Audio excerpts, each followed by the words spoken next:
राक्षसेन विधानेन उपयेम इति स्मृतम्। कल परीक्षित ने प्रश्न किया था कि सरकार भगवान धर्मध्वज हैं, धर्म के उद्धार के लिए, धर्म का प्रचार प्रसार करने के लिए भगवान का अवतार होता है, तो उन्होंने अधर्म गति से, अधर्म रीति से विवाह कर लिया। राक्षसेन विधानेन हरण करके क्यों लाना पड़ा, जरा विस्तार से बताओ। तब पूरा परिचय दिया। राजन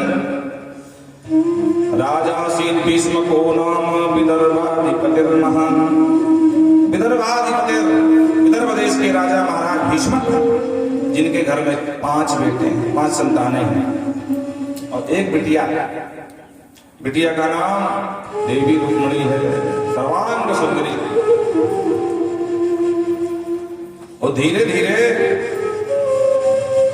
व्यापारियों के माध्यम से द्वारकाधीश की लीला का गुणगान पहुंच गया रुक्मिणी जी के कान। तो मन ही मन रुक्मिणी जी द्वारकाधीश से स्नेह करने लगे, द्वारकाधीश को ही पति रूप में पाने का संकल्प कर लिया। एक दिन पिताजी ने कहा, बेटा रुक्मी, इनके बड़े भैया का नाम था रुक्मी, बेटा आराम करो, आवाज ना बोल। वृंदावन बिहारी लाल की।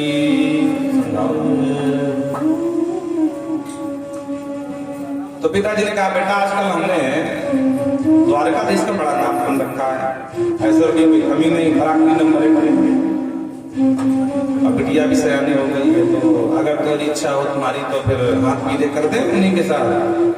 और रुक्मी शिशुपाल का मित्र था, जरासंध का मित्र था, दंतवक्र का मित्र था, है ना। तो उसका मूड खराब हो गया। पिताजी आपके बाल पक गए हैं, धीरे धीरे आपकी बुद्धि भी पक रही है, दिमाग काम नहीं करता आपका, उसको तुम वीर कहोगे? और भी हमारे बहन वही बनाने के हिसाब से बहन जी के लिए पति रूप में वर्ण करना आपको कहां से भी लगता है वो? अरे अपनी जन्मभूमि मथुरा छोड़ने बैठा है, डर की वजह से समुद्र की शरण लिए बैठा है वो, काहे का वीर?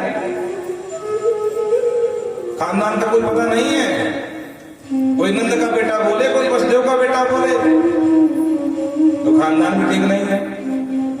इसलिए फालतू बात तुमसे करना मत। पिताजी ने कहा, ठीक है बेटा, तेरी जैसी मर्जी तो कर, लेकिन ये ऊट पटांग का अनर्गल गुलाब बंद कर दे। वो सीधे उठाया महाराज शकुन का सामान और पहुंच गया चेदी नरेश के यहाँ, दम घोष पुत्र चेदी नरेश शिशुपाल से कहा, शिशुपाल एक काम करते हैं। बोले क्या? हम तो मित्र तो है ही है। बोले हाँ। बोले इस मित्रता को रिश्तेदारी बदल दिया जाए, कैसा रहेगा? बोले क्या मतलब? बोले हमारी बहन जैसे विवाह कर दो। बोले ठीक, हम तैयार, क्योंकि रुक्मिणी बड़ी सुंदर थी महाराज। तो तुरंत महाराज उस शकुन का सामान सगाई बोलते हैं, सब उठा करके दे दिया और शाम को वापस आए। बोले पिताजी, बहन जी का विवाह पक्का हो गया। पक्का हो गया? बोले हाँ। अच्छा, तो व्यवस्था करना पड़ेगा। बोले आप चिंता मत करो, परसों बारात आ रही है। पिताजी चौंके, परसों बारात आ रही मतलब? बोले हाँ परसों भाई। ये कौन सी बारात है भैया? न कोई तैयारी, न कोई तिलक है, न वरदान है, न वागदान है, कुछ नहीं, परीक्षा सीधा बारात। बोले पिताजी ये जमाना बदल रहा, हम अत्याधुनिक लोग हैं, हमारे यहाँ फालतू चीज नहीं होती है, चट मंगनी पट्ट ब्याह होता है, तो परसों बारात तो परसों। पिताजी ने कहा ठीक है भैया, जैसी तेरी मर्जी तू कर। और पिताजी शांत हो गए। और जो रुक्मिणी जी ने सुना कि परसों मेरी बारात आ रही है, तो तुरंत भाभी के पास गई। भाभी ये मैं क्या सुन रही हूँ? मैं द्वारकाधीश को चाहती हूँ, ये भैया मेरे जो है शिशुपाल गले बांधना चाहते हैं। मैं मर जाऊंगी पर द्वारकाधीश के अलावा किसी को पति नहीं बनाऊंगी। भाभी बोली तेरी भैया है हठी और जिद्दी, उनसे बोलने किसी की हिम्मत नहीं है, और जो होना था तो हो गया, अब क्या कर सकते हैं? बोले क्या नहीं, मैं आत्महत्या कर लूंगी। अब भाभी परेशान, एक काम करो, द्वारकाधीश को ये संदेशा भिजवा दो। सुंदर एक पत्र लिखा और पत्र लिख करके महाराज पंडित जी को बुलाया। कश्चिद श्रेष्ठम धर्मस्ते व्रत संहिता, जो व्रत सम्मत है, धर्म को धारण करने वाले धार्मिक पंडित जी, उनको बुला करके राजकुमारी रुक्मिणी ने कहा महाराज जी अब मेरे जीवन की रक्षा आपके हाथ में, क्या करना देवी? बोले ये पत्र है। किसका पत्र है? द्वारकाधीश का है। अच्छा महाराज जी आपको जितना जल्दी हो सके यहाँ से भागना है और पत्र को द्वारकाधीश तक पहुंचाना है। ठीक है देवी, जो आज्ञा।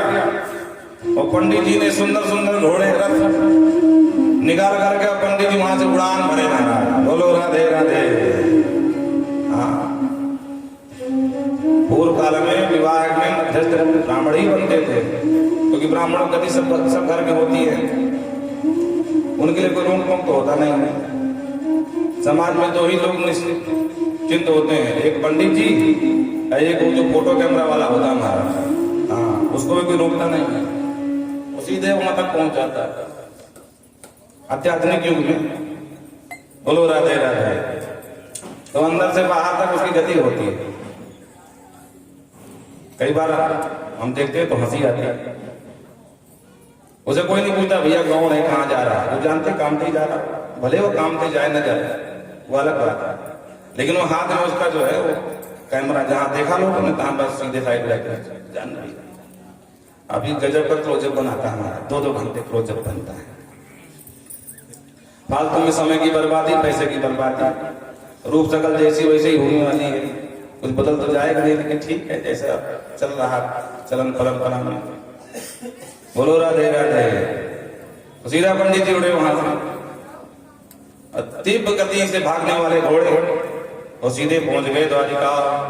द्वारिका में भगवान ने स्वागत किया। अहो भाग्यम वृद्ध तुजगत श्रेष्ठः। आइए आइए पंडित जी महाराज, आपका स्वागत है। पंडित जी ने परिचय दिया, महाराज मैं कुंदनपुर का ब्राह्मण हूं। अच्छा अच्छा, आइए। पाद अर्घ आचमन कुछ थोड़ा सा नाश्ता करा करके महाराज, तम भुक्तवंतम विश्रांतम उपगंतम सताम गतः।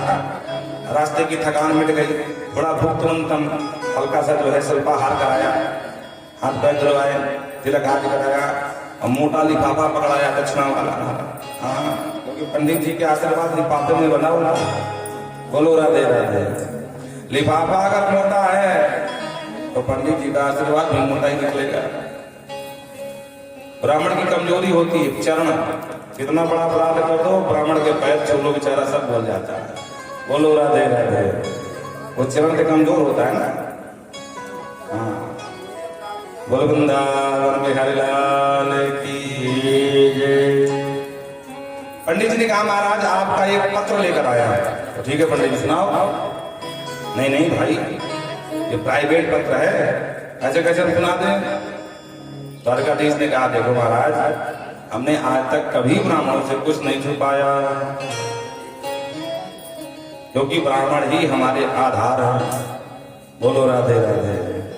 दैवाधीनम जगत सर्वम। देवताओं के अधीन जगत होता है, और देवता किसके अधीन होते हैं? मंत्राधीनम च देवता ते मंत्रा ब्राह्मणाधीनः तस्मात् ब्राह्मण दैवतम। तो आप तो हमारे आधार है पंडित जी महाराज, आपसे क्या छुपाना, जो कुछ है आप निसंकोच होकर के सुनाइए। पंडित जी पत्र पढ़ने लगे। स्तुत्वा गुणान भुवन सुंदर शृण्वतां ते निर्विश्य कर्ण विवरैः हरतोऽङ्गतापम् रूपं दृशां दृशतमतामखिलार्थलाभम् त्वय्यच्युता विशदचेतन पत्रकम्।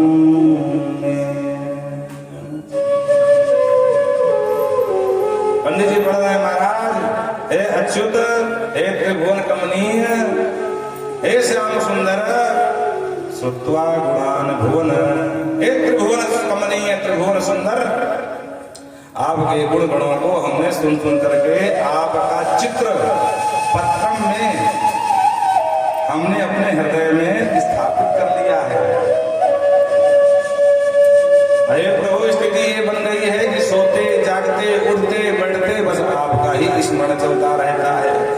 की झांकी ही बराबर चलती रहती है। सरकार आपके गुण गणों को सुन करके कानों को तो लाभ मिल गया, पर अभी रूपम दर्शन, आंखें तरस रही हैं, रूप का दर्शन कब होगा। इसलिए कृपा करें और हमें दर्शन दें। बोलो राधे राधे। और हमने आपको पति रूप में मान लिया है, इसलिए आप कुंडनपुर आकर के हमारा पानी ग्रहण करें। और मैंने पत्र इसलिए लिखा है क्योंकि परसों मेरी बारात आने वाली है और मेरे भैया नहीं चाहते कि मेरा विवाह आपसे हो। मेरे भैया चाहते हैं कि मेरा विवाह शिशुपाल से हो और मैं जीते जी मर जाऊंगी, पर शिशुपाल की महारानी नहीं बन पाऊंगी। और जो पंडित जी ने पत्र सुनाया, भगवान खूब हंसे, वाह महाराज आपका खूब जय हो। पंडित जी चक्कर पड़ गए, प्रभु आप हंस रहे हो? बोले और नहीं देखा। बोले क्यों हंस रहे हो? तो भगवान ने कहा पंडित जी बात ये है कि जो स्थिति आज रुक्मणी की है वही स्थिति अपने राम की भी है।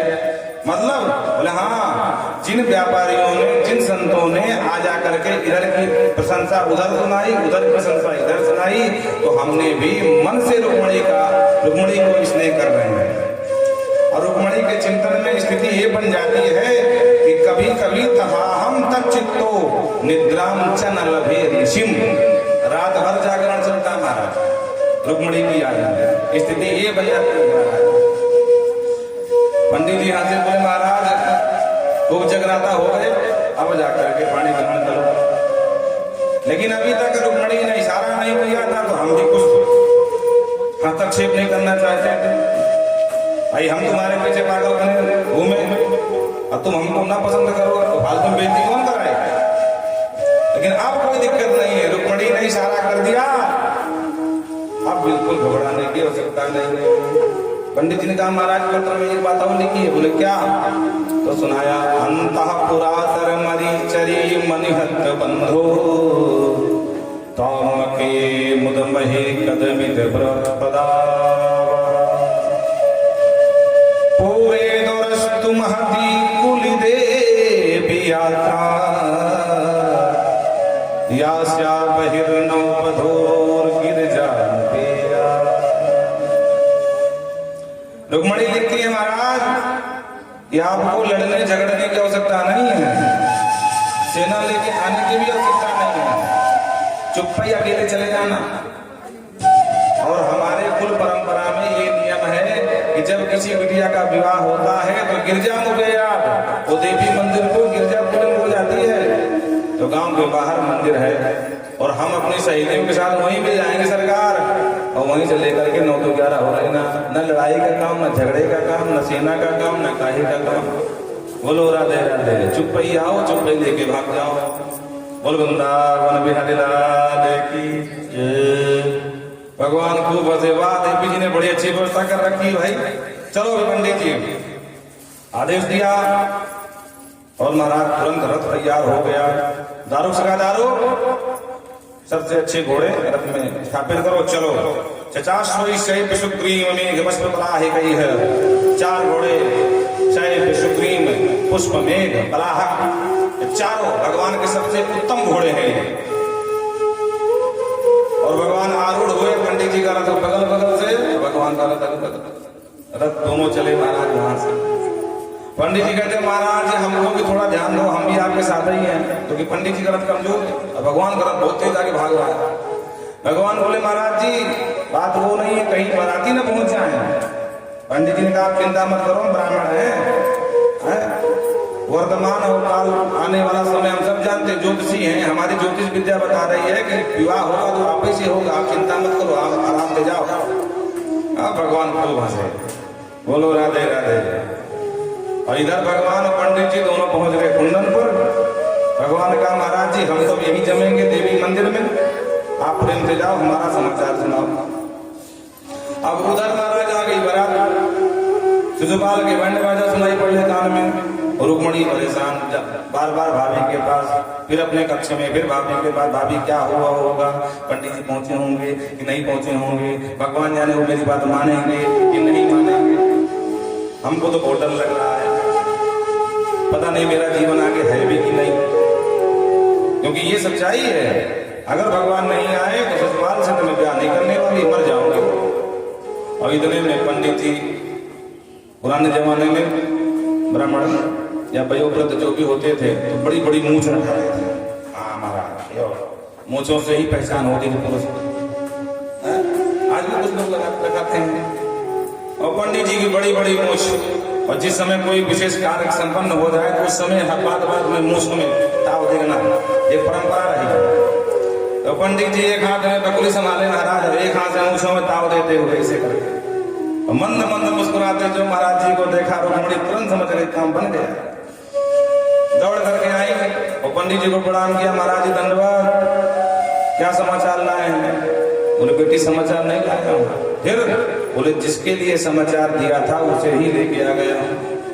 ओहो, फिर खुशी का ठिकाना रहा महाराज रुक्मणी के, और जो हाथ में आया कोस से हीरे जवाहरात एक हाथ से उठाया और पंडित जी को पकड़ाया, महाराज आपकी खूब खूब जय हो गए, आप तो पधारो, अब आगे की प्रक्रिया हम संभाले।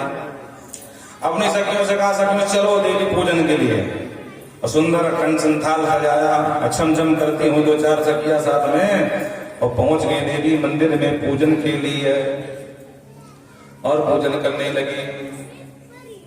आइए मां को मनाते हैं। अरे आंचल में तेरे